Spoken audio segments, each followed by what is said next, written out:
Ouvrons cette session d'information avec cette affaire qui avait défrayé la chronique. L'étudiante Leila Marcel Mouketou qui avait été retrouvée morte le 17 décembre 2011.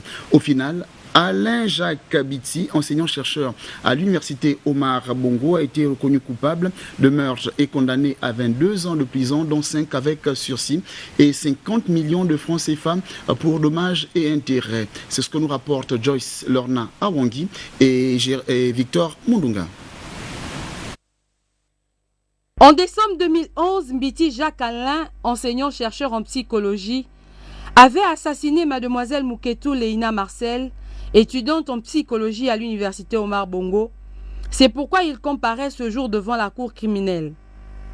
Après plus de 13 heures d'instruction, au cours desquelles Sir Mbiti refutait l'assassinat de l'étudiante en clamant la mort accidentelle, le ministère public requiert une peine lourde pour ce délinquant primaire. C'est regrettable. Il vit en France. Lorsque M. Mbiti, comme il est réparable, c'est parce qu'il sait très bien que demain après, il va partir en France. C'est pourquoi, M. le Président, au regard de ce qui suit, vous ne pouvez que déclarer M. Mbiti coupable des faits mis à sa cause, notamment les faits du crime de meurtre. Le ministère public requiert une peine. Après l'avoir déclaré coupable, le condamner à la réclusion criminelle à perpétuité. La partie civile, représentée par Maître Rekanga et Eyue, réclamait, elle, 100 millions de dommages et intérêts à verser à la famille, mais finalement, la cour est ferme.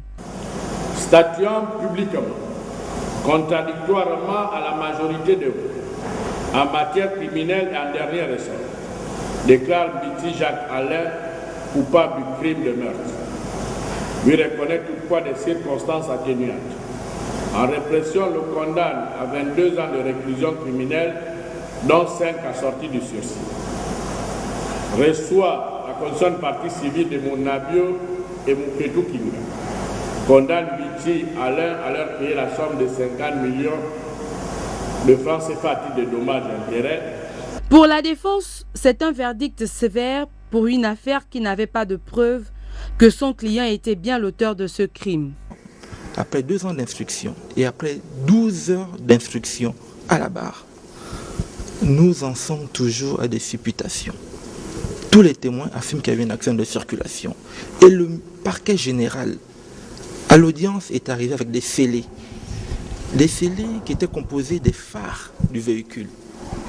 Comment peut-on dénier l'existence même d'un accident, la thèse de l'accident? Écoutez, nous sommes dessus, nous pouvons en cassation. La justice ici vient de démontrer qu'elle n'a pas de classe sociale. Elle met hors d'état de nuire tout criminel.